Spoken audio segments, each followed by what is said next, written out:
KREM 2 News 10 at 10 begins now with Mark Hanrahan and Jeremy Legoo. Oh my God. A massive dust storm barrels through the inland northwest, blinding drivers and knocking out power for nearly 50,000 customers. Viewer video has been pouring in all night long, showing just how much dust was picked up by 50 and even 60-mile-per-hour wind gusts. Good evening and thank you for joining us for KREM 2 News 10 at 10, where we give you more news in less time. Let's get started. Right now, close to 30,000 customers are without power as crews are scrambling to turn the lights back on. Let's take a look now at Avista's outage map. As you can see, just over 16,000 people are without power right now. There are about 190 active outages at this hour. Meantime, taking a look at Inland Power and Lights outage map. As you can see right there on your screen, roughly 11,000 customers are without power as of this hour. In a post on Facebook, Inland Power is urging customers to keep a close eye on this map as crews work throughout the night tonight. Meantime, high winds fan the flames of multiple brush fires across the region, including right here on the South Hill. Just before 5 tonight, a brush fire broke out on South-Southeast Boulevard near the Spokane Transit Park and Go. Crews said they responded to reports of a power line sparking against tree branches. Spokane Fire says it quickly spread due to strong winds and dry vegetation. And take a look at this. We got the moments that residents can be seen stomping out the flames as that fire continued to spread. KREM 2 spoke with some of those residents as firefighters got on scene. It moved fast. 1 second it was right here. We turned around to put this out, turn around, and it's over here on these trees. We're like, yeah, so whoa. Spokane firefighters are mopping up the scene tonight. The road has since reopened. All right, turning to other fires burning across the region tonight. A wildfire burning near Danville is prompting a level 2 and 3 evacuation tonight. According to the Ferry County Sheriff's Office, level 3 go now evacuations are in effect for the 4th of July Creek Road area. Meantime, level 2 get set evacuations in place tonight for areas east of Big Goosemas Road and west of Highway 21. WashDOT is opening a previously closed section of that highway to help with the evacuations tonight. And new tonight, crews are battling a fire behind Orofino Elementary School at this hour. Not much is known right now, but the city of Orofino is asking that residents stay out of the way of fire crews and police officers. We will bring you the very latest right here on our website just as soon as we learn more. We are continuing our coverage on this weather impact alert day. This is the scene from Riverfront Park as that dust storm rolled through town earlier today.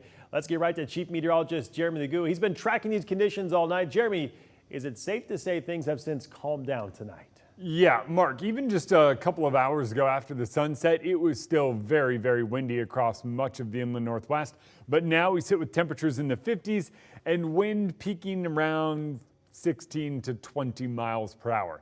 That is a far cry from where we were, but we still have some locally strong wind gusts. And for that reason, the wind advisories remain in effect in northeast Washington and much of North Idaho. Here in Spokane, expect them to basically stay where they are through tomorrow morning. That's just where we are in this overall weather pattern. There's the rain. It's moving out. I would expect another round to develop out of the showers moving through central Washington. And it's likely that moves through here, eastern Washington and North Idaho overnight while we are all nestled in bed. Tomorrow, sunnier, but a whole lot cooler. A high of 69 degrees keeps us right about dead on the seasonal norm. 75 Friday and back near 80 by Saturday. All right, sounds good, Jeremy. I'll check back in with you later in the show. Well, we have had crews out all evening covering the extensive impact the windstorm has had across the region. Let's get right to KREM 2's Connor McAvoy. He's out in North Spokane tonight where many are still in the dark. Connor?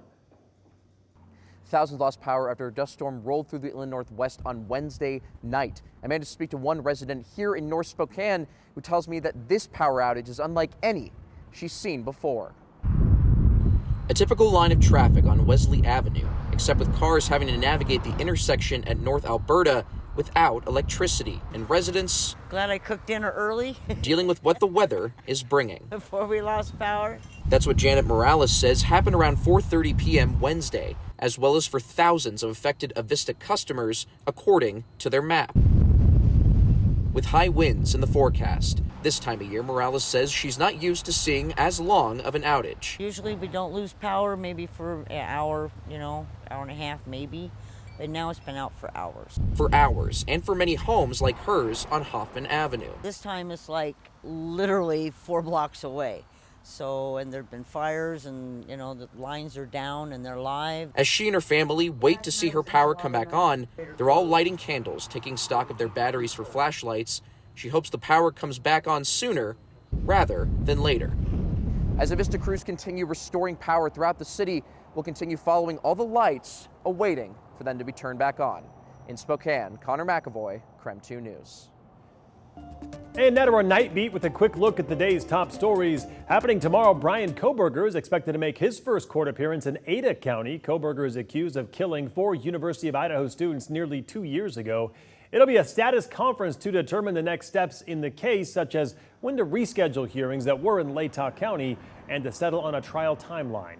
The judge assigned to the case will determine whether he'll allow people to appear virtually for this case at this week's hearing.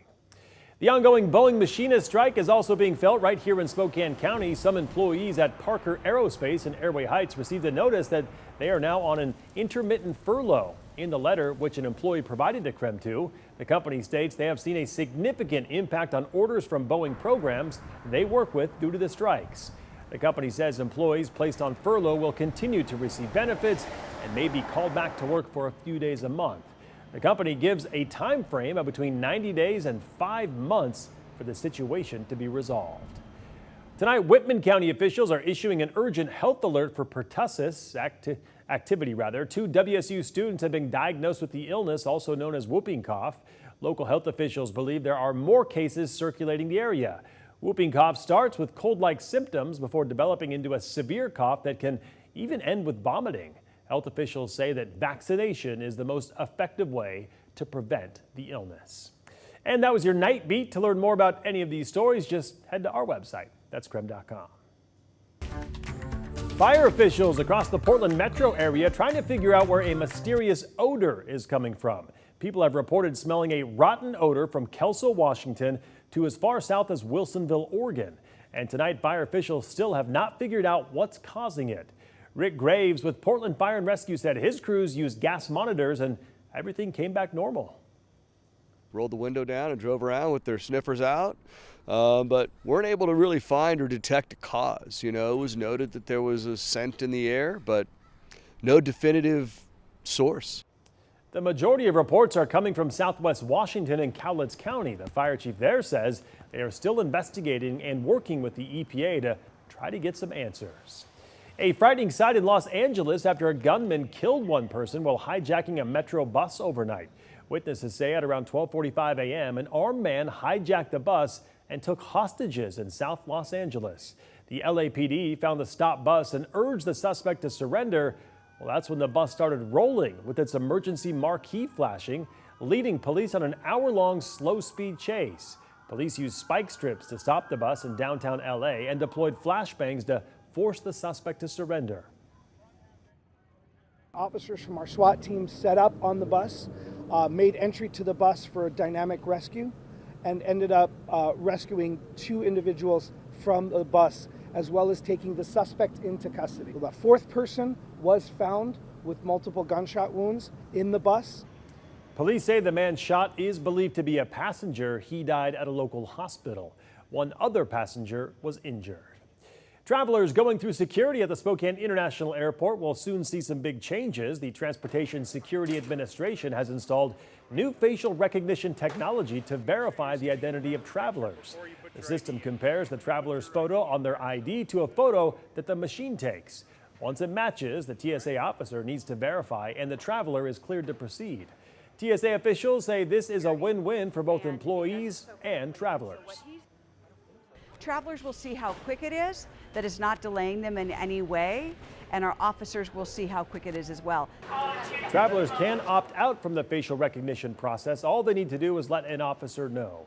Right now, the technology is available at 200 airports, but the TSA hopes to eventually have it in all airports. And that was your KREM 2 News 10 at 10, where you get more news in less time.